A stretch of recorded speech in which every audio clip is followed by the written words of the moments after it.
Cuán firme cimiento se ha dado a la fe.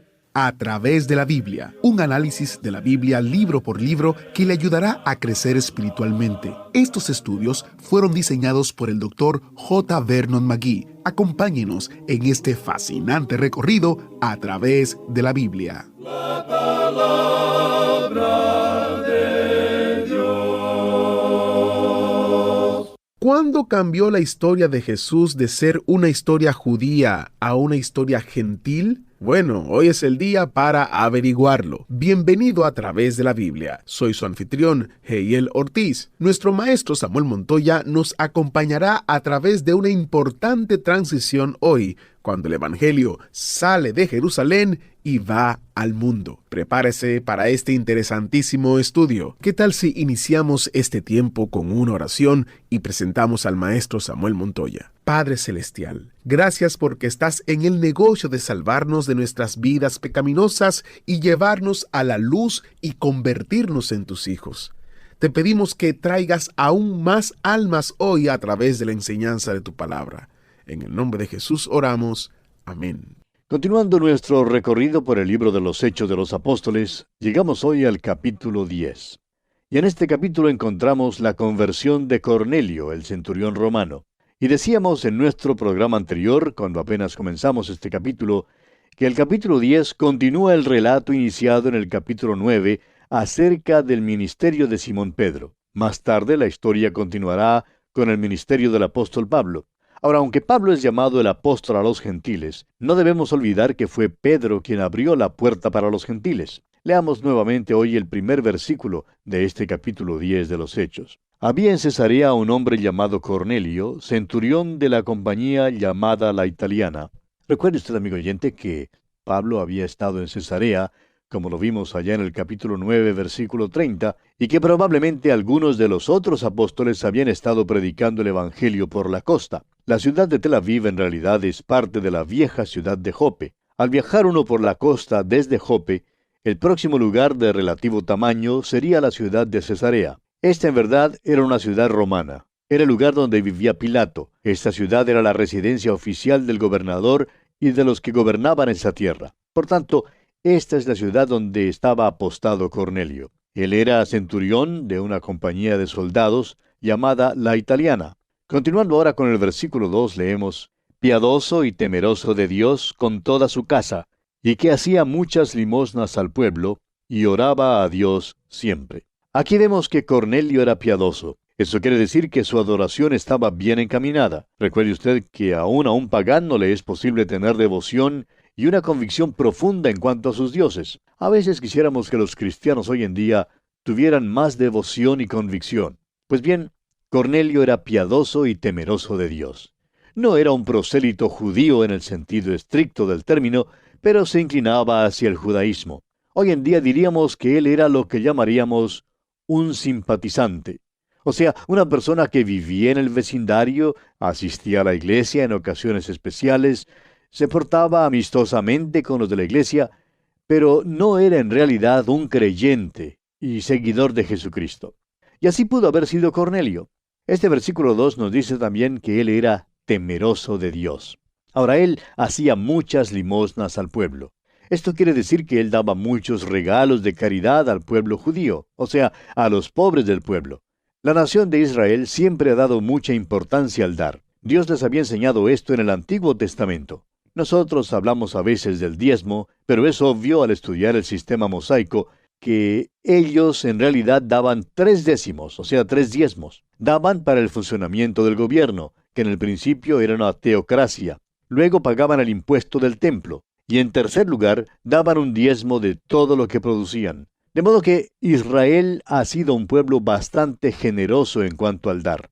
Es interesante que aún hoy en día hay muchas grandes obras de beneficencia que han sido fundadas por los judíos. Por cierto que no hay ningún grupo de gente en nuestro día que dé tan generosamente como lo hace la comunidad judía para apoyar a la nación de Israel. Son un pueblo muy generoso. Bien, volviendo ahora al capítulo 10 de los Hechos, vemos que Cornelio oraba a Dios siempre. Este centurión llevaba sus necesidades al Señor. Él necesitaba más luz y la quería tener. Probablemente no sabía mucho en verdad acerca de la oración, pero oraba a Dios siempre. Y eso es lo importante. Ahora el versículo 3 de este capítulo 10 de los Hechos nos dice, o sea, Cornelio, vio claramente en una visión cómo a la hora 9 del día, que un ángel de Dios entraba donde él estaba y le decía, Cornelio. Este centurión era un oficial en el ejército romano, un soldado profesional. Tenía una influencia grande sobre su propia familia e influía sobre todos en su derredor. Al parecer era un buen hombre. Hoy en día muchos le considerarían un cristiano de los más buenos, un hombre sobresaliente, pero en realidad no era cristiano. No había escuchado el Evangelio. Nunca había aceptado a Jesucristo como su Salvador personal. Aquí pues tiene usted un ejemplo de un hombre que vivía según la luz que tenía. Ahora Juan 1:9 dice así acerca de Jesús: aquella luz verdadera que alumbra a todo hombre venía a este mundo. Este centurión romano no había conocido a Jesús ni había entrado en su presencia, pero vivía según la luz que tenía. Es a esto a lo cual se refiere Pablo en Romanos 1:19 y 20 cuando dice, porque lo que de Dios se conoce les es manifiesto, pues Dios se lo manifestó, porque las cosas invisibles de Él, su eterno poder y deidad, se hacen claramente visibles desde la creación del mundo, siendo entendidas por medio de las cosas hechas, de modo que no tienen excusa. Aquí tenemos la respuesta de Dios a aquella pregunta que se hace con tanta frecuencia. ¿Qué del pobre pagano? Aquel buen pagano que quiere conocer a Dios, pero quien nunca ha tenido una oportunidad. ¿Está perdido? La contestación es que Dios se encargará que la luz llegue a tal persona. Dios hará que oiga el mensaje del Evangelio. Ahora parece que había obstáculos insuperables para que Dios hiciera llegar el Evangelio a Cornelio. La iglesia en aquel entonces era integrada enteramente por israelitas, y aparentemente durante los primeros 8 años fue exclusivamente judía. Aún más tarde, Pablo siempre iba primero a los judíos. Estos judíos cristianos acostumbraban ir al templo y todavía cumplían muchas costumbres judías. Podían seguir haciendo esto aún estando bajo la gracia. Estaban confiando en Cristo. Más tarde el Evangelio penetró en Samaria. Los judíos en Jerusalén se quedaron sorprendidos, pero reconocieron la mano de Dios en esto. Ahora, ¿cómo abrirá Dios la puerta del Evangelio a los gentiles? Ya dijimos que Pablo llegaría a ser el gran misionero a los gentiles, pero la iglesia de aquel entonces no tenía ningún plan de ir a los gentiles. El hecho es que Dios puso a Pablo en el desierto en Arabia, donde lo preparó. Pero es Simón Pedro quien abriría la puerta a los gentiles.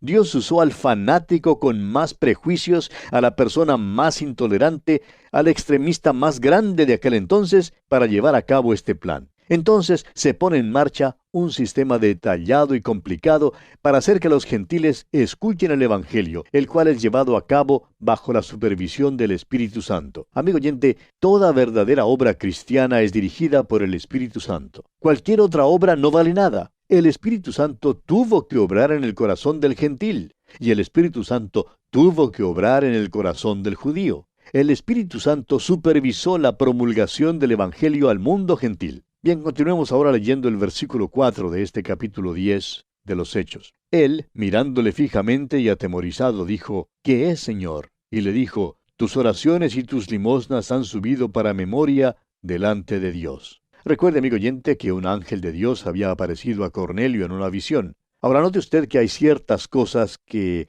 en verdad tienen valor delante de Dios. Estas cosas de por sí no indican que uno merezca la salvación de ninguna manera, pero son cosas que Dios nota. Las oraciones de Cornelio y sus limosnas habían subido para memoria delante de Dios. Debido a que este hombre hizo estas cosas, Dios le trajo el Evangelio. Creemos que hoy en día, en donde quiera que haya un hombre que busque a Dios, así como lo buscó Cornelio, ese hombre podrá escuchar el Evangelio de la gracia de Dios, y Dios hará que lo escuche. El ángel continúa hablando aquí en los versículos 5 y 6, y dice, envía pues ahora hombres a Jope, y haz venir a Simón, el que tiene por sobrenombre Pedro.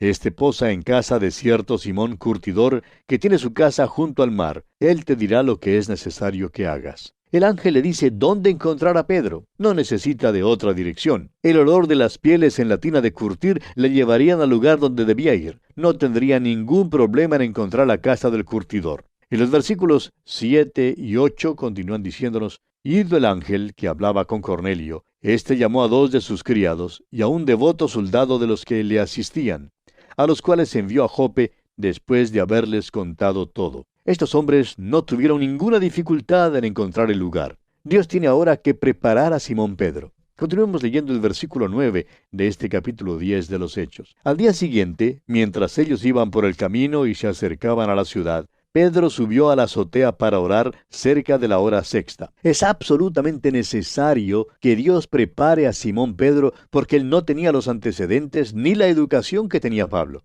Aún así, Dios puede usarlo de una manera diferente. Creemos que es un tremendo error creer que todos tenemos que ser echados en el mismo molde para que Dios nos use. Dios puede usarnos cualesquiera que sean nuestros antecedentes y nuestra educación, porque es Él quien nos prepara para el ministerio que nos encomiende.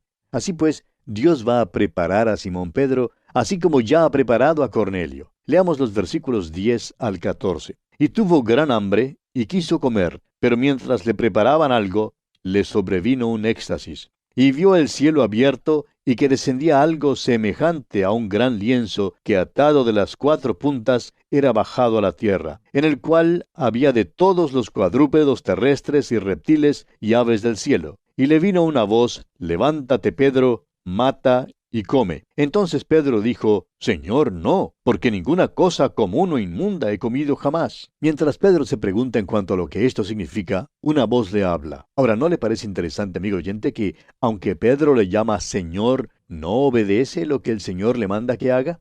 Ahora, preste mucha atención a esto. Tenemos aquí a un hombre que está a este lado del día de Pentecostés. Vive en una edad cuando ya no importa si se come carne o si no se come carne. Pero Pedro todavía no comía ninguna de esas cosas.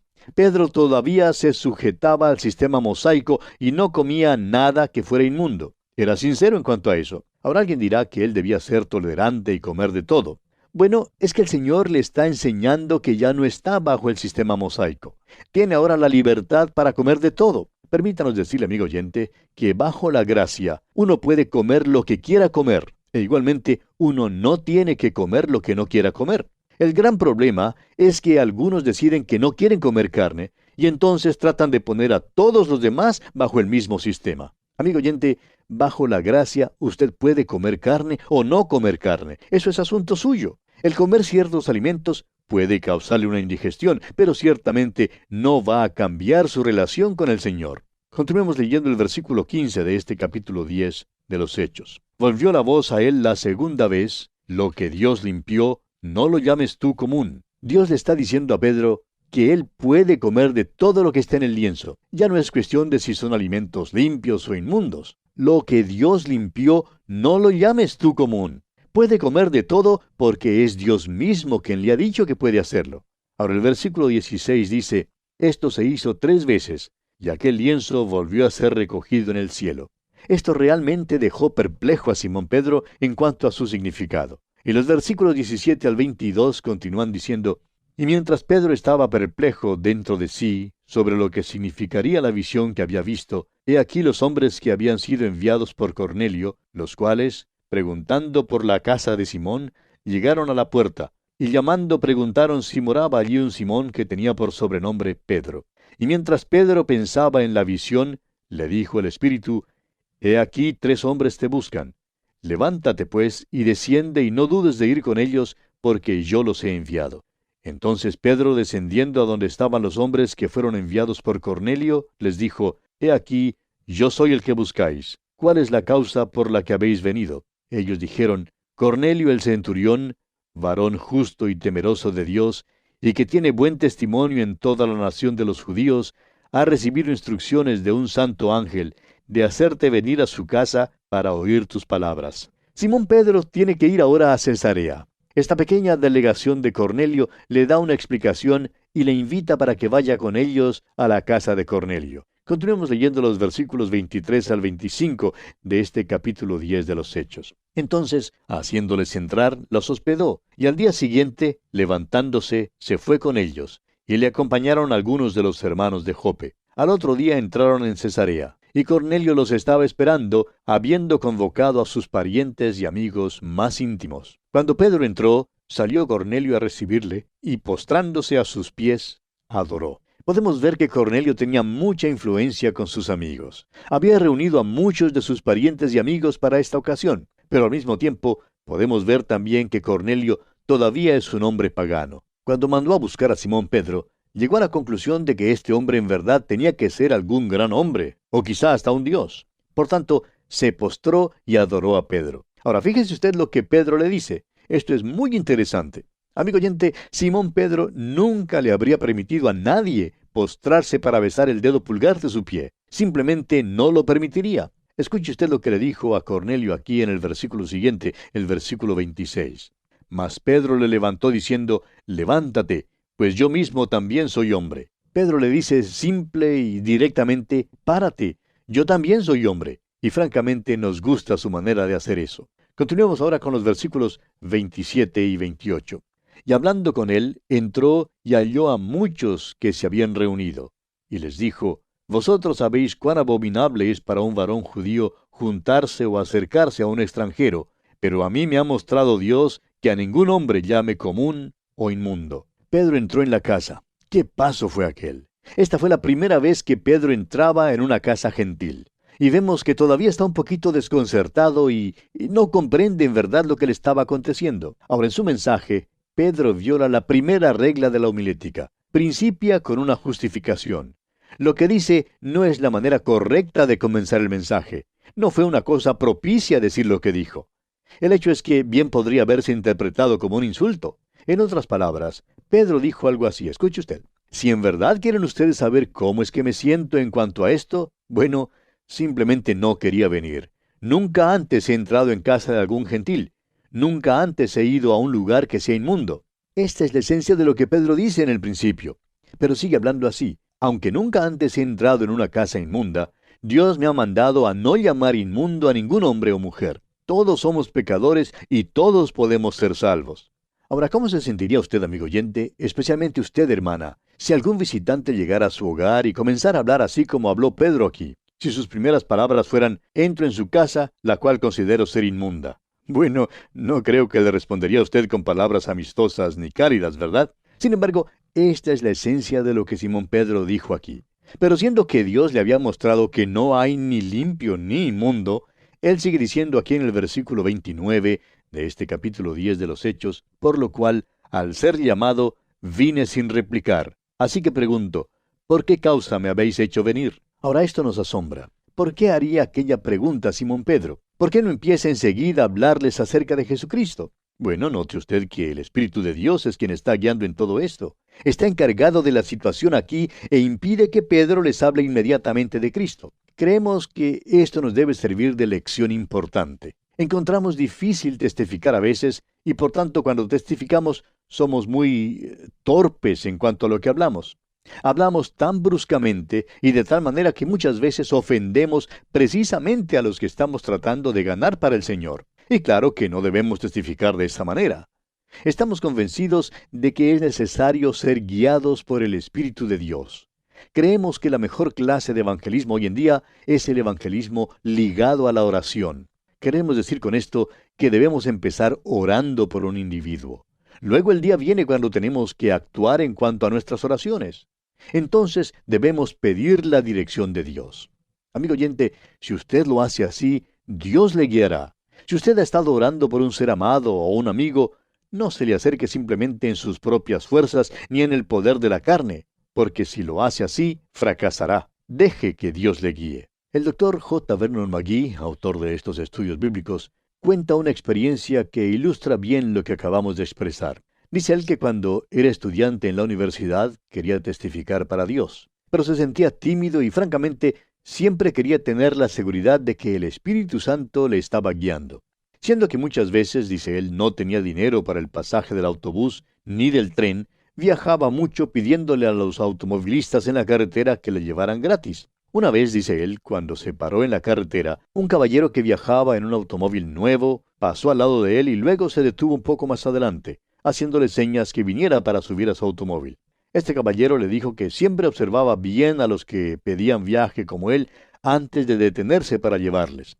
Se presentó y le dijo que era un representante viajero para ciertas compañías farmacéuticas. Le preguntó a dónde iba y el Dr. McGee le dijo que iba para cierta ciudad. Y sucedió que este caballero también iba para esa misma ciudad. Así que prometió llevarle hasta allí, pero le dijo que tendrían que detenerse en algunas farmacias en el camino para buscar pedidos. Y el doctor Magee no puso objeción a esa condición. Pues bien, viajaron y conversaron sobre todo tipo de asuntos. Pero en voz baja el doctor Magee decía: Señor, tú sabes que yo quiero hablar con este hombre acerca de ti, pero tú tendrás que abrirme la puerta. No voy a decir nada porque si hablo, él va a creer que lleva con él algún chiflado religioso. Dame pues una oportunidad para hablarle de ti. Y así continuaron viajando y simplemente charlaban y charlaban. Por fin el caballero preguntó si le gustaría al doctor Magee manejar un poco. Y por supuesto que el doctor Magee estuvo dispuesto a manejar ese automóvil nuevo, de modo que cambiaron de posición y el doctor Magee se puso a manejar. Mientras tanto, el dueño del automóvil se sentó a su lado y se dispuso a descansar. Llegaron como a unos 70 kilómetros de la ciudad a donde iban, y al llegar allí no hablaban ya tanto. Pasaban los minutos de silencio, pero el doctor Magee seguía orando y decía: Señor, estamos llegando a la ciudad y todavía no se me ha presentado ninguna oportunidad. Por favor, dame una oportunidad para que le pueda testificar de ti. El doctor Magee continúa diciendo que viajaron por unos 10 minutos más. Y luego, cuando menos pensaba tener una oportunidad, este hombre dijo: ¿Sabe que ayer mi esposa y yo asistimos a una iglesia? Miró al doctor Magee, se rió, y el doctor Magee también se rió. Y luego este hombre dijo: no asisto con mucha frecuencia a la iglesia. Ese predicador dijo una cosa bastante cómica. Dijo que Jesús vendría otra vez a la tierra. ¿Cómo le parece eso? Y el doctor Magee le contestó y le dijo qué era lo que pensaba en cuanto a esto. Le dijo todo en cuanto a la primera venida del Señor Jesús y luego concluyó diciéndole lo siguiente: la segunda venida de Cristo no tendrá ningún significado para usted sino hasta cuando se haya acercado a la primera venida de Cristo y haya aceptado lo que Él hizo por usted la primera vez que vino. Entonces tendrá un interés en su segunda venida. Este hombre, dice el doctor Magee, fue muy receptivo. Le llevó hasta el dormitorio de la universidad donde él tenía su habitación y estacionó el carro allí. Por último le dijo: yo quisiera verle una vez más. De modo que el doctor Magee simplemente lanzó esta pregunta: ¿quisiera usted aceptar a Cristo como su Salvador? Y el hombre respondió que sí, que deseaba hacer eso. De modo que le dijo que podía aceptarle allí mismo, en su carro. Entonces inclinaron las cabezas en actitud de oración. El doctor Magee oró primero y luego le pidió al caballero que orara a él. Y este hombre aceptó a Cristo Jesús allí en su carro. Ahora el doctor Magee dice: yo nunca habría abierto la boca si el Señor no hubiese impulsado a ese señor de alguna manera a principiar la conversación. Amigo oyente, necesitamos ser guiados por el Espíritu Santo. Y bien, aquí vamos a detenernos por hoy, amigo oyente, porque nuestro tiempo ha concluido. Que Dios continúe bendiciéndole en gran manera. Gracias por estar con nosotros en el día de hoy. Mañana nuestro estudio continúa y tenemos un asiento especial para ti en el autobús bíblico. Así que ya lo sabes, te esperamos y hasta la próxima si Dios lo permite. ¿Fue de ayuda para usted el estudio de hoy? ¿Desea enviarnos algún comentario de lo que ha estado escuchando? Entonces escríbanos, no espere más. Nuestro correo electrónico es atv@transmundial.org. atv@transmundial.org. Si desea recibir las notas y bosquejos de lo que estamos estudiando, suscríbase gratis en nuestra página en internet a través de la Biblia.org/notas. A través de la Biblia.org/notas. También puede escribirnos a través de la Biblia, apartado 2805, Miami, Florida, 33265, Estados Unidos. A través de la Biblia, apartado 2805, Miami, Florida, 33265, Estados Unidos. Esta fue una producción Transmundial. Todo lo pagó Cristo, quien por mí libremente derramó su sangre carmesí.